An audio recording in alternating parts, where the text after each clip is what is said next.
Well, Warren, I really appreciate your time. The more I went and chased the white rabbit of Warren Alcock, the more I realised you're a very busy man and really quite remarkable and I feel very privileged to just sit with you and just have a chat, to be honest. So thank you for making the time for little old me over in the Sunshine Coast. And I really appreciate it. And I'm sure we've got some simple questions, but I've often found in my world, sometimes the simple, basic questions elicit the greatest and most profound resources and answers and stuff like that. So I'm really, really looking forward to chatting to you and sort of cycling through and having a look. A couple of things that stood out. So obviously you're a sports lawyer and probably regarded as one of the best, if not the best, in New Zealand and in sport. And it was, I saw the New Zealand Rugby Chief Executive, Steve Tew, is that his name? It said you're probably the most influential agent in the country. And then there was many, many accolades around your influence, your professional experience and your diversity and what you do for New Zealand sport. And then, of course, the world of rugby in particular. And yeah, it was really quite amazing. And one of the things that drew me initially to you beyond, it seems like, would it be near 30 years your career? Mm-hmm. Yep. Yeah, which is absolutely remarkable.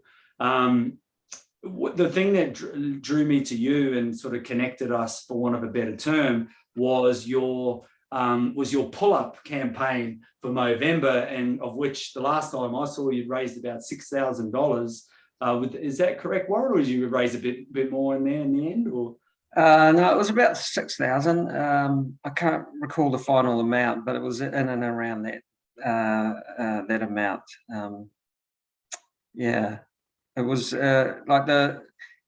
raising the money was just one aspect of it, and you know what it's like. You know, you do all your work with Dementia Australia, which is unbelievable. And Movember was a charity that we decided that we would participate in, because Movember, of course, I know it's in Australia as well, is about growing moustaches, isn't it? And so commonly that's what people have done for Movember. I've never participated in Movember, mainly because my wife, right from day one, we've been married 22 years, always told me the more facial hair I have, the less chances I've got of longevity. Benefits. Yeah, the benefits of married life. Yeah. So, clean shaven, morning, noon, and night. It's all. I've always been clean shaven. You've got to increase my odds. Yeah. Stack the chips in your favour. Yeah, maybe moisturise too, mate, from one heterosexual male to another. And so we, in our business, we had someone close to us pass away, and so we had decided as a team that we were going to honour him with a challenge, and so we decided we would all participate in Movember. And as that discussion developed, one of the guys said, well, you actually don't have to grow facial hair, you can actually do a physical challenge. Yeah. And I said, oh, well, that's me. I'll do the physical challenge rather than the facial hair. Yeah. And it was kind of like, because all my workmates are kind of, they're guys that struggle to grow moustaches. And I was like, look, guys, I can grow a moustache in 2 days and I'll have it for the whole month. You guys grow it and you have it for about a week. It takes you 3 weeks. Dunedin Westerlies or something to come and blow it off, mate. I'd look like Grizzly Adams, Yeah. And so the physical challenge was, right up my alley. And because we were doing it for someone who was close to us, I decided that it had to be something significant, and it had to be something that was really challenging for me personally.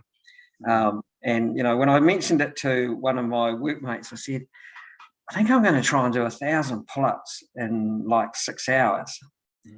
And he was like, holy hell. He goes, that's next level, bro. He says, can you do them? And I said, well, like I go to the gym and I might do 5 sets of 10 to try and get me to 50 with a minute in between them, you know, to recover. Yeah. And I said, that's kind of my extent of my pull-ups. So I was like, you know, like, I know that setting myself 1,000 pull-ups in 6 hours is going to be a challenge. And like, I don't know if I can actually do it.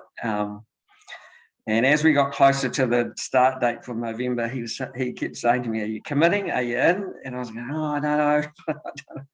So on the last day of October, I said to him, I said, I'm going to the gym for an hour. I'm going to do as many pull-ups as I can do in an hour. And if I can do a half decent effort, I'm in. Yeah. So I went to the gym, and I think in 45 minutes, I did 200. And so I rang him after. I said, I'm in. I'm going to do this. So, like, I know, like, I feel embarrassed when we talk about my 1,000 pull-ups when I compare them to your 8,000 effort that you're going to undertake. You know, I haven't done it yet, bro. But you will. Yeah, you know, I'm confident you will. So, thank you. But you know, like, for me personally, 1,000 pull-ups, you know, when I decided to do it, was like, I often in those early days would wake up in the middle of the night going, holy hell, what have I done? Yeah. You know, because, you know, you start your preparation. I had about 3 weeks. Well, I had 4 weeks, you know, because I decided to do it at the end of November. So I basically had 4 weeks to prepare myself. It's a short window, by the way. Yeah. That's quite short. Well, it ended up being 3 weeks because I roasted myself at the end of week 3. So I couldn't actually do any in week 4, which was probably a good thing because, you know, it allowed me basically effectively to taper and rest. Yeah. But you know, November 1 rolls around and I go to the gym and I go, right, I'm going to do 400, you know, today. And of course, you wake up the next morning, you can't move. So, yeah. So yeah, so that was the kind of motivation for you know, setting myself that challenge. And Mate. Yeah, fair play to you, Warren, and what a magnificent way to recognise your friend.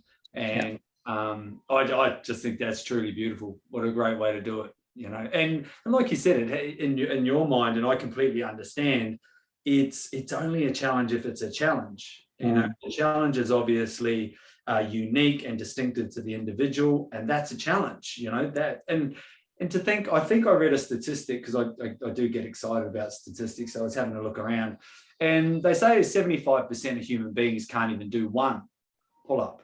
So you're already, the fact you could just do one is you know, quite incredible. That puts you in a very small demographic. And then to do 1,000, like 1,000 of anything is going to hurt, but 1,000 movements where you're defying gravity, you're actually pulling, there's no real momentum involved.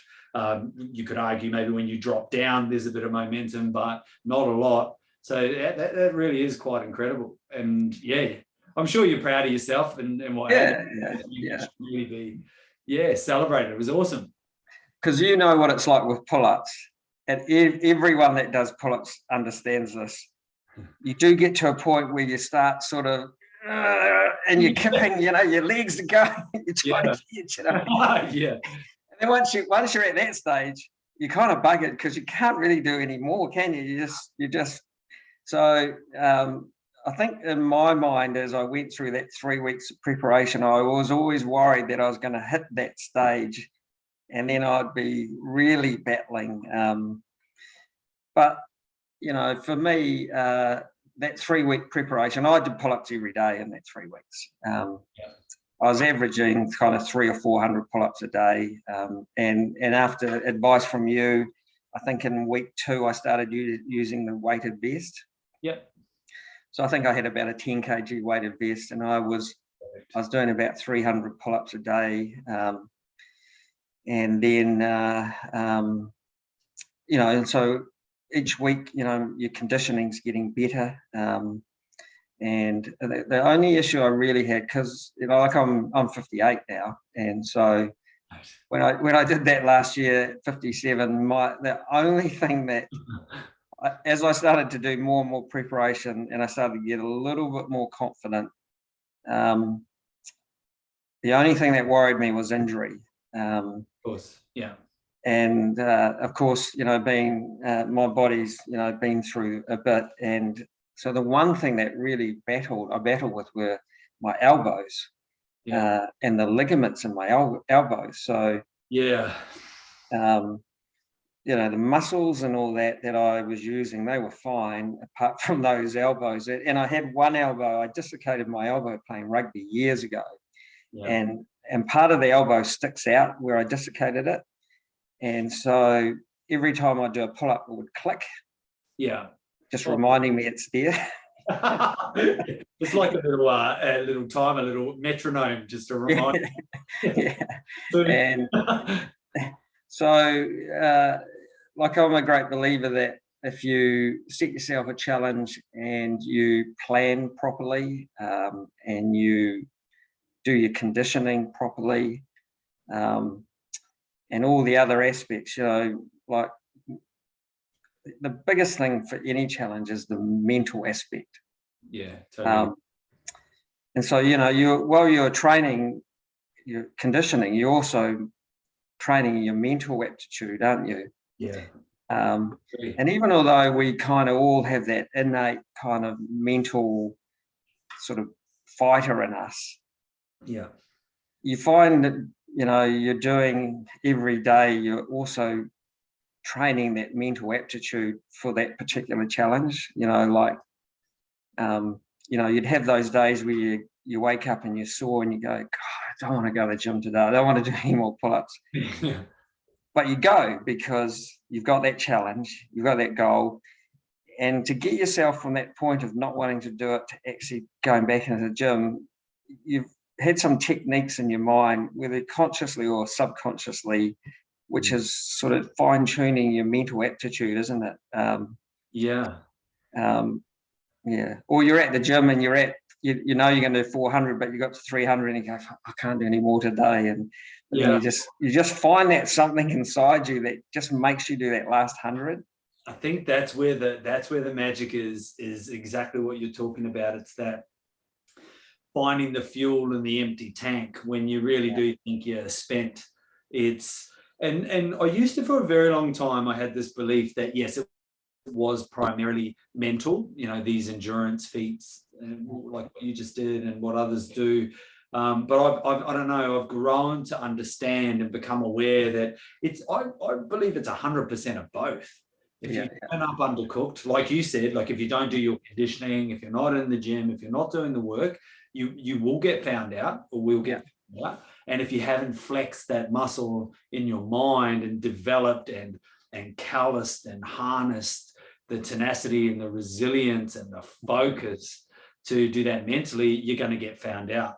So to be short in any department, especially like you said, with with the real big challenges, with the legitimate challenges that you got to turn up ready to go.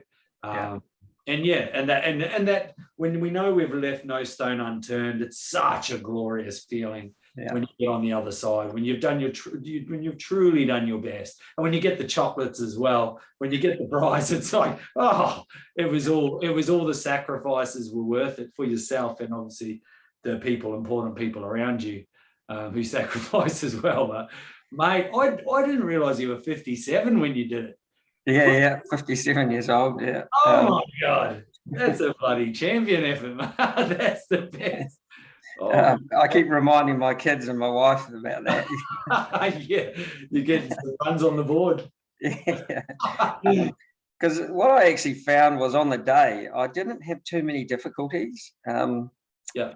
Like, as I said, my muscles were pretty well conditioned, and so I actually got my people who were watching said my actual pull-ups got better and better as the more I got into it. And the only thing I did hit, for some unknown reason, around the 700 mark, my shoulder started graunching. You used to have the old gear shift in a car, down below there. Yeah. When you graunch the gears. Well, every time I'd start to pull up, my shoulder would graunch, and I could just feel it, and it would just I'd get to that point and it was fine. Yeah. But from 700, every one of them, and I'd sort of end up having to drop off the pull-up rack, and I was knocking down the painkillers, and so that was the only issue. But the next day it was fine. I never had a problem with it since. So I don't know what happened.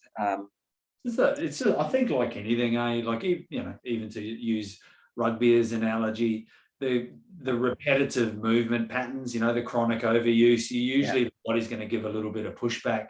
And I think whether that's in a full season of rugby or whether that's in, you know, a full immersion type event, like, you know, 6 hours of pull-ups, that chronic overuse, I mean, the squeaky wheel is going to need the grease, you know what I mean? And the shoulder's like, hold on a sec, if you keep going, if we're doing 2,000 today, I'm gonna let you know about it, you know, if you try and go a bit too far. So it's interesting. Just on that topic, was there anything, I know you said that you felt it went really well, bar the shoulder, would there be anything that you would, like, I'm a big believer myself, there's no such thing as failure, there's no such thing as mistakes, there's only feedback.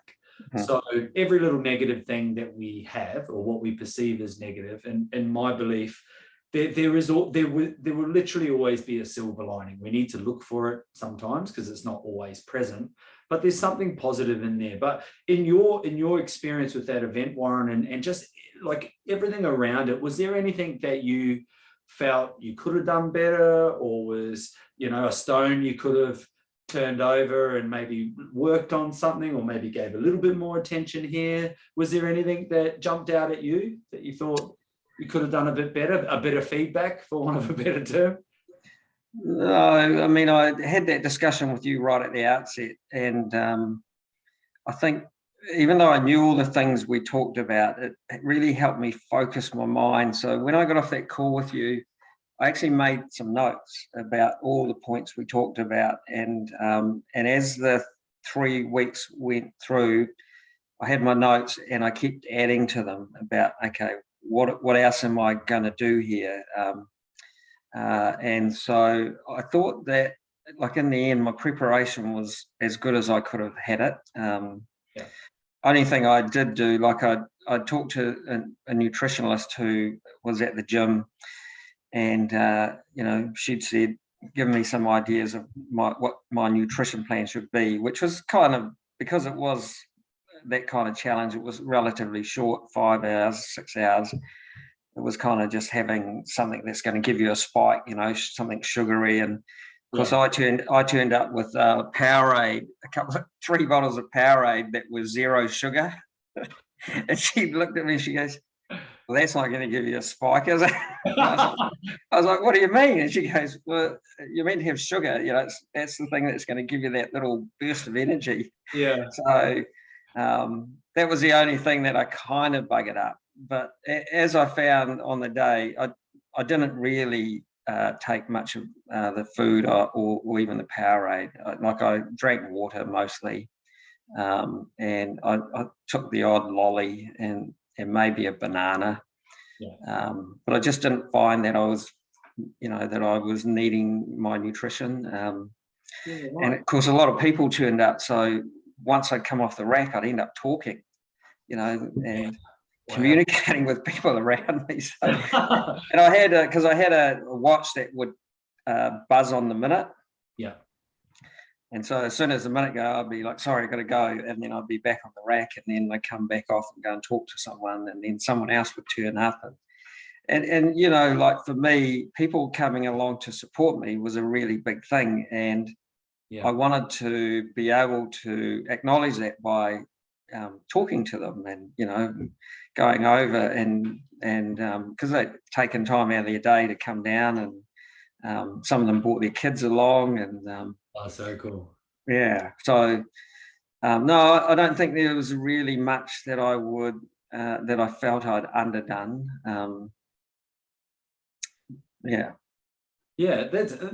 makes sense. I suppose in contrast to that, what do you reckon you did really well? Like, what would you say you kind of reflect or zoom out and observe and think, yeah, I did really well. Like, I nailed that. I couldn't have done that any better. That went to plan, ticked all the boxes. Was there anything that sort of stands out that you think you did really well, Warren? Yeah, a couple of things. Like, as you know, with doing pull-ups, blisters are an issue. Yep. Yeah. And once you've got raw skin on those hands, it's painful, isn't it? And you go, your hands are going, you scream at every time you grab the bar, you're in pain, but you have to keep doing your pull-ups. And so I did do quite a bit of research on YouTube about blisters and things, and you know, some of the techniques people have used.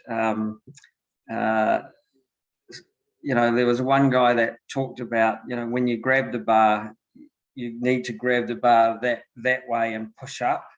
Yeah. And so that you don't get that pinching once you grab the bar. Gotcha. And so, and he talked about, you know, it might take you 15 or 20 seconds to get your grip right before you actually do your pull-ups. So like every time my minute thing went, I would take 10 or 15 seconds to get the right grip before I would do my pull-ups. Yeah.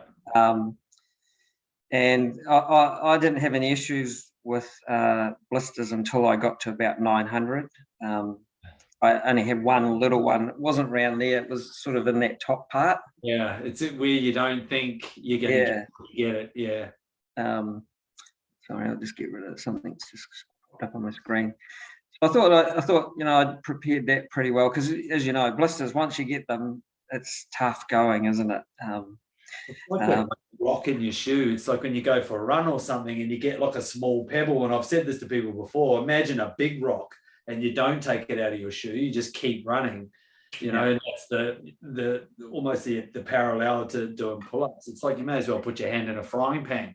Like it's horrible. Yeah, I had a guy from the gym actually do it with me. Oh, did you? Yeah, he was a younger guy. Like I don't know how old Cam is. He's in his 20s. I actually had another trainer, a girl, Hannah. She also did it with me. Yeah. And they were both kind of like, look, we'll do as much as we can with you. And so the girl, Hannah, who did it with me, I think she did 600 and something. Yeah, right. Wow. She did have a band on. And so I'd said to her, I said, you have to have the least assisted band you can have, you know. And so she did it, and she had a goal of trying to do 500 with the band. So she got to about 660, I think, which was phenomenal. And the guy Cam, he actually did 1,000 with me. He hadn't had quite the same preparation. I think he'd done a week beforehand. Anyway, and we got to about 300, and Cam just went quiet. You know, he wasn't talking, and we'd all get up on the minute and we'd do it, and then we'd sit down on our seats, and you know, the first couple of hundred we're all talking, banter. And Cam just goes quiet, and at one stage I said, "Are you right, mate?" He goes, "No, I'm in the hurt locker." And he showed me his hands, and they were raw. And he obviously gets like I get quite dry hands, and he said he gets sweaty hands, and he was chalking up every time he got up. And anyway, he actually completed 1,000 with me. But you know, the way I justify it is he's 20 years old. You know, I reckon I could whack out 1,000 when I'm 20. When I was 20. Yeah, absolutely. That's the thing with the young ones. That, like you said, 5 days preparation. You're like, I'm good to go. Us more mature adults, we need a better run up. We need a bit of time. That's right. I've been training for this thing for like 3 years. I've had 2 punts at it, and been training for the last, I don't know, maybe 4 months. Need heaps of training time, heaps of prep. So. But the guy who has the world record, I Googled him when I did my challenge, and he trained for his for almost 3 years. It was some incredible period anyway, didn't he? Yeah, Kane Eckstein. So he comes from an Ironman background, and his whole family is affiliated with the surf clubs here in Queensland. And to be honest, he really is a remarkable athlete. Like I actually know, have a good friend that was there the day he set the record. Right. And I was trying to pick holes. I was like, surely, a bit of that Anzac spirit. Surely he was jumping around, legs kicking and all that type of stuff. And she's like, Jamie, I'm sorry, bro. They were immaculate from start. Yeah. He was the real deal. I mean, his back looks like a bloody Dorito. He looks like a chip, you know. But mate, it's one of those things. You just got to take your hat off to these remarkable athletes, and you know, the sacrifice he must make to be at that level. And it really is phenomenal. Like when I did my second attempt, I was only 100 off David Goggins's record, which was like 4,000 and just over 4,000. So, and then when I researched, it put me in the top 5 in the world. And what was interesting is all 4 of us that were in the top 5 were all around the same. No one had got over 5,000, and then there was 7,620. Yeah. So you think that all the other 4 are in that area, and then you've got the next frame of reference is Kane, who's nearly 3,000 reps ahead of us. So I'm like, he's only human. What's the secret? He's got to come on. Like, that's right. I messaged him once. I didn't hear anything. I thought, come on, bro, let us in. But you know, it's guys like him who they set a new standard, don't they? And yeah. And then we, you know, people go, well, that's the standard now, you know, like you just go bigger and higher because that's the standard. That's it. So when I set my 6 hours for my 1,000, my workmate said to me, how'd you work out your 6,000? I said, oh, well, I saw a video of David Goggins. He set a record for 4,000. I thought it was in 24 hours, but actually it was in 17, wasn't it? Yeah, I think he stopped. I think I could be wrong. I think it was set for 24 and he okay. So but I said to my workmate, I said, oh look, I watched David Goggins. He did 4,000 in 24 hours. So I've just divided by 4 and I've got 6 hours. And he goes, oh, so you're going to do it at world record pace as well? I was like, yeah, absolutely. I was like, oh, I hadn't thought of it that way, but I could do it at world record pace, mate. Yeah. Well, that may as well ride the coattails. Yeah, for sure. If it's good enough for David, it's good enough for me. Oh, yeah. Look, my theory was if I even get close to David Goggins' timings, I'm very happy with myself. And you did, mate. You did. That's the thing. You did. That's the thing. Not many people can say they've I mean, you know, it is just pull-ups for sure, but it's such a unique exercise. It's so challenging. It's not like running or skipping or anything where there's momentum. You know, it's hard work. I'm not a mathematician by any means. I've played around with a few numbers just to look at it, especially when I was looking in relation to body weight. I was thinking, you know, every extra kilo, like with 8,000 reps, that's like 8 ton. That's for 1 kilo. So then I was like, man, I've got to lose some weight. Like, that's a lot of work. Like that's a lot of volume. It was, I don't know, was it the force you pull, the distance, in the time, you know, how much you weigh? You could actually create a formula. I obviously didn't go that far. Plenty, bro. We don't go that far. We'll stop there. I'll just try and lose some weight. That'll be good enough. But Warren, what other resources? It sounded like you had, you sort of rode the wave a bit from support and what that meant to you. And that I understand, like people being grateful and appreciative when people come and take part. And that's a cool thing. When you do good things, it brings out the good in good people. So people want to get involved. I'm interested, did you have any other like resources to keep you focused or to keep you motivated? I know you said you had a few jelly snakes, a few lollies, a banana, bit of sugar-free Powerade and supporters. Was there anything else that you... Yeah, I had a inspiration board.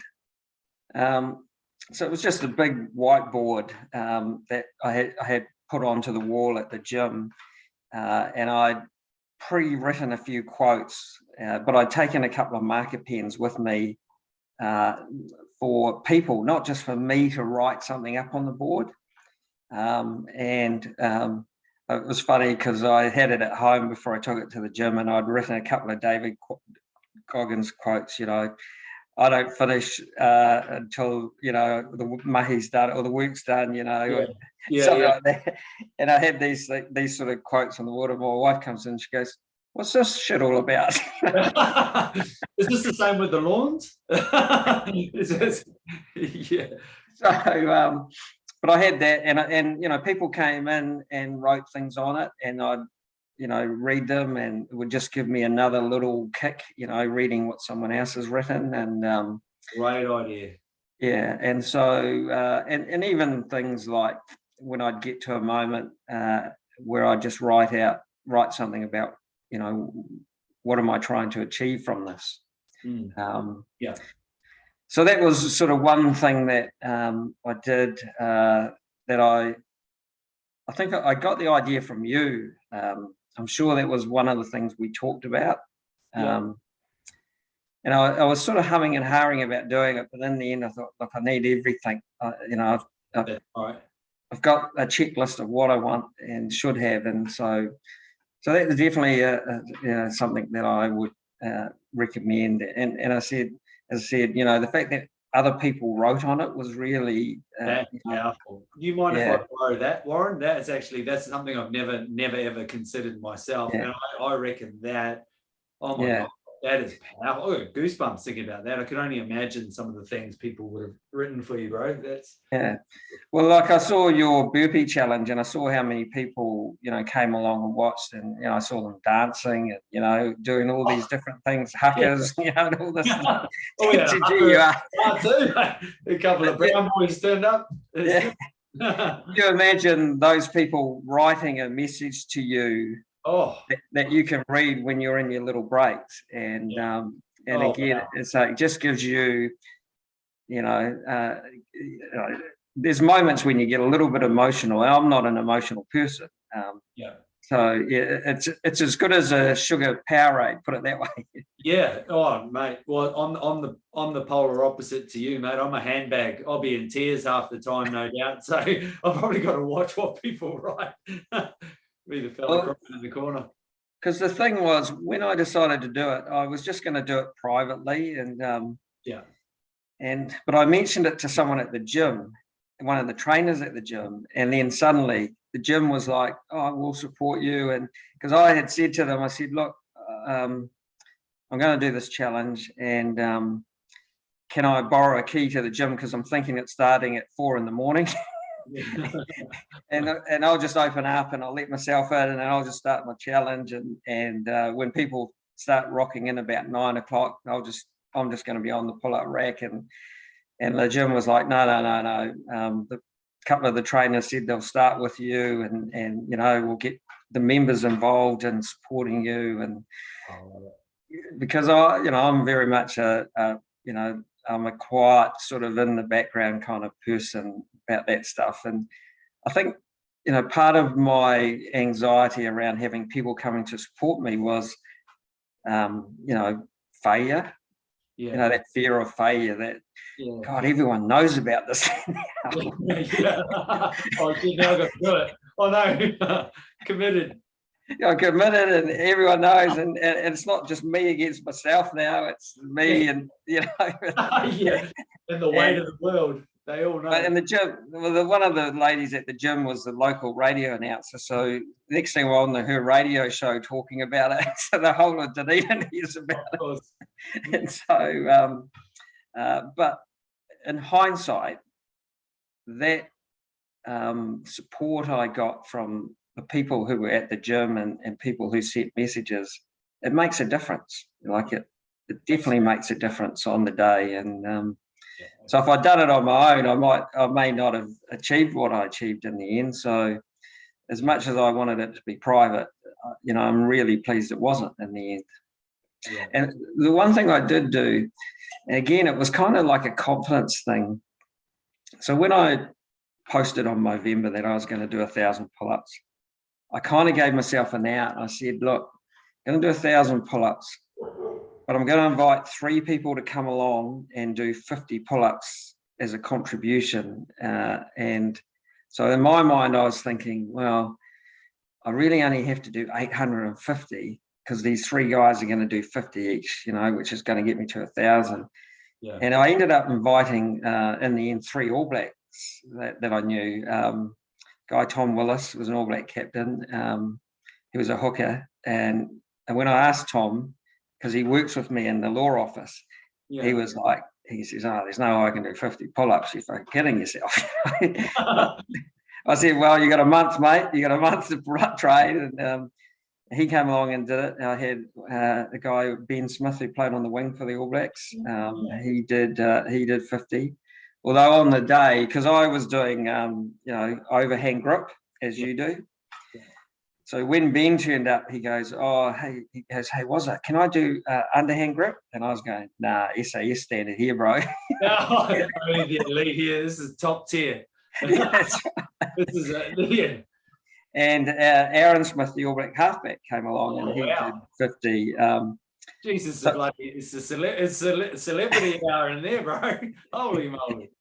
So in the end, even though I'd kind of given myself that out, that I only had to do 850, I ended up doing 1,000 anyway. Although, you know how I said I had an issue with my shoulder? When I got to the 900 mark, I said to Aaron Smith, I said, I'm thinking of calling it because of my shoulder. I just don't want to fuck my shoulder for good.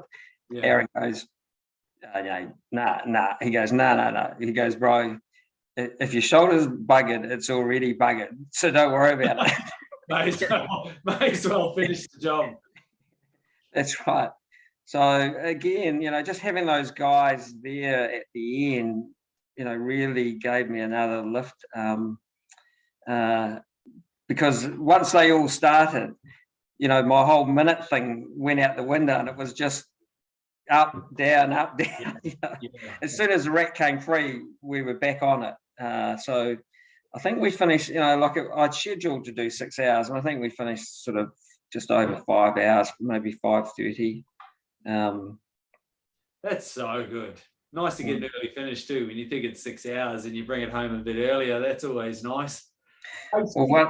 Speaking of the insights, speaking of what the All Blacks said to you, have you ever had any bit of wisdom or from some of the professional athletes that you work with? Has anything really moved you, Warren? Where you've kind of gone, "Oh my God, what a great, powerful insight," or something? Has anything ever stood out to you?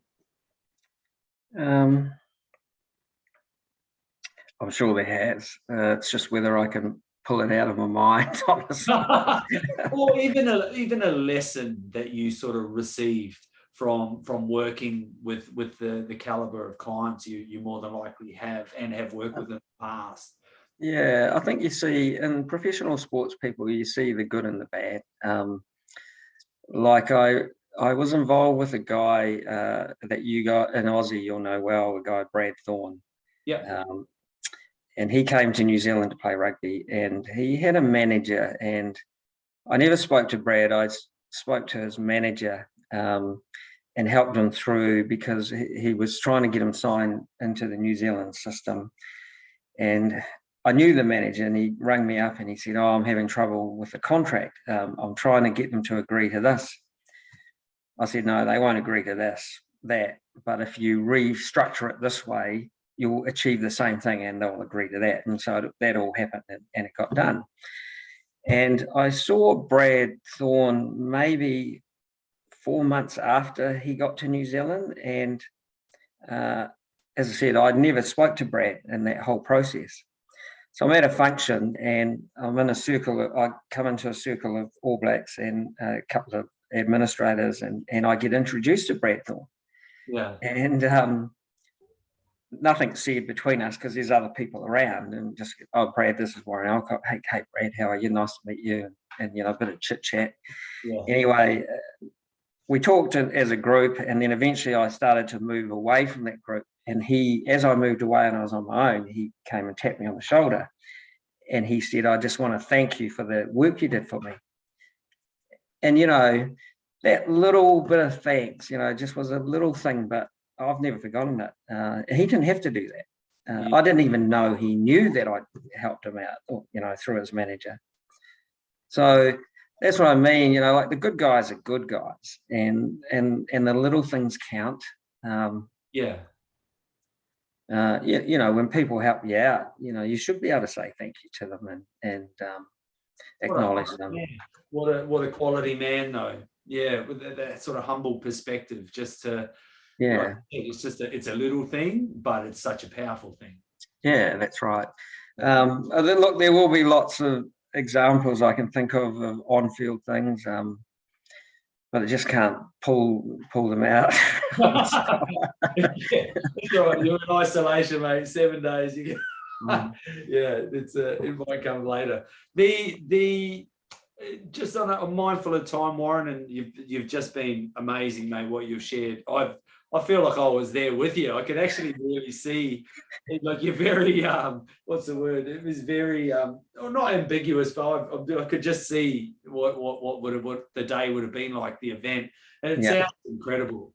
Like, do you have any suggestions, any pointers for, like, as we know, there's lots of people that do fundraising now. There's a fundraiser every fortnight, which is great. I think it's a great thing. People doing good things, but like a special little tip for those that are going to go after a real challenge. And like was mentioned earlier on, in my mind, I heard the statement. I don't know who said it, but I heard, it's only a challenge if it's a challenge.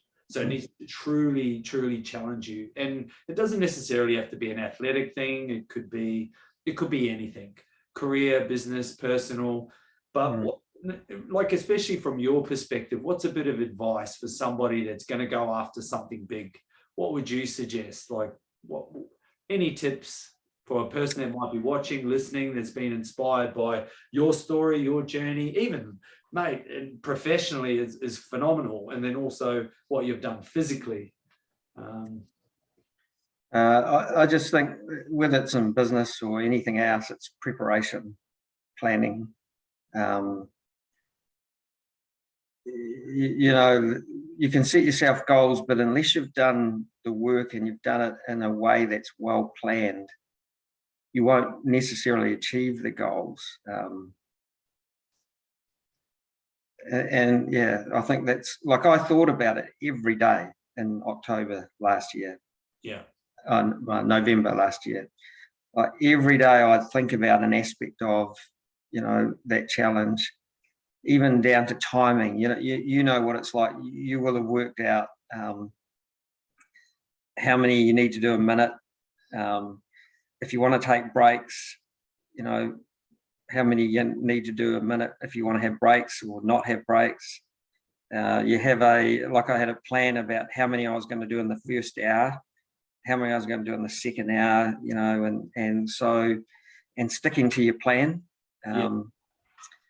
And I think, like, when you talk to professional athletes, particularly like in my game, rugby players, they all have a plan, and they go out and they execute the plan that they've agreed and that they've prepared for. Having said all that, though, there is that great boxing quote that everyone's got a plan until they get punched in the face. Mike Tyson, yeah. So you have to have a contingency plan for something that goes wrong. Yeah. But no, I think it's as simple as that. Just planning and preparation, and there's no way I could have done that without having done the conditioning. As tough as anyone thinks they are, and I'm not saying I'm that tough mentally, but as tough as anyone thinks they are, there's no way you're going to do 1,000 pull-ups or 8,000 pull-ups if you haven't done the preparation and the work and conditioning. So I guess that, I know that sounds boring, but it's the simple things, I reckon. Sometimes we can make things as complicated as we want to, but we can make them as simple as we want to. And I think that advice is poignant. I think it's and great for anything. Well, I was before I got into the sports game, I was a court lawyer. Okay. I was a litigator. I did civil and criminal litigation, and like, I would approach any court case that I had in the same kind of way. Like I would know every aspect of that case. I'd be at the office at night times, I'd be reading evidence, I'd be reading cases. And so, going into court, it's like a physical challenge, You have to know every aspect of that case. And so that if a question comes up, you actually know the answer before the person answers it. Yeah. And so it's the same in law, it's just preparation and planning. And you know what it's like as a business person, and Oh, 100%. planning, Yeah, it gets to the point. Yeah, I certainly. I just think that's a great bit of advice, and you're right. When you have planned and you've done the due diligence and you've done your research and whatever it is you're doing, things seem a lot more efficient and effective. Like you said, you're not, well, maybe not you're ahead of the ball, or you know what's going on, but you're certainly, as you said, prepared and done that work. Because it's certainly the contrast to that when you don't. Yeah. Oh my God, I don't know. You can only wing so much, and the higher the stakes, the higher, don't want to be winging it. So I think the other thing too, which I did learn by default, was having a plan for after it, when the challenge is over, like that day, because you put your body through it. And I remember coming home and everyone saying, "Oh, you'll be off to bed," But I got home, I had a shower, and my elbows were sore, so I knew that if I went to lay on the couch or something, I'd be broken, when I woke up. Fortunately, a mate of mine, he was an All Black as well. You may remember him from your time in New Zealand, guy Jamie Joseph. Oh yeah. Oh yeah, that's my era. Yeah, big loose forward. Yeah. So I'd got a text from Jamie, who had texted me that morning saying, "Hey bro, do you want any Guinness and power?" And I was like, "Yep, I'm in." So I went home, had a shower, and I went to his place with a bucket, and he gave me power and kinna. So I had to go home and shell the kinna and the power, and my arms were killing me. But I was like, and I was having a Speight's beer at the same time, so I was getting some carbs and I was eating some bit of protein, and one for me and one for the bowl, and so. But it was the best thing I did, was just to keep moving. Like, it was probably another hour, just moving and eating, and because your body does seize up at some point. Yeah, that's really good. And you're actually right. We don't think enough about post and what happens, and the emotional come down or whatever happens. I'm no doctor, obviously, but I know there's a hormonal imbalance. It's interesting you said, I'm going, might lie down or something. After these big events, trying to sleep, I've got more chance of flying in the air. That's right. The adrenals and everything. It takes a while for the old car, for the old Mark III 1978 Ford Escort to wind down. Holy moly, I revved the engine out. I just got to slow down. Yeah. No, it's the same with this little Mini too. Well, mate, most importantly, you did it, and I bet you those are the best tasting kinner and powers I think you've ever had, and you chased it with the Speight's as well. What was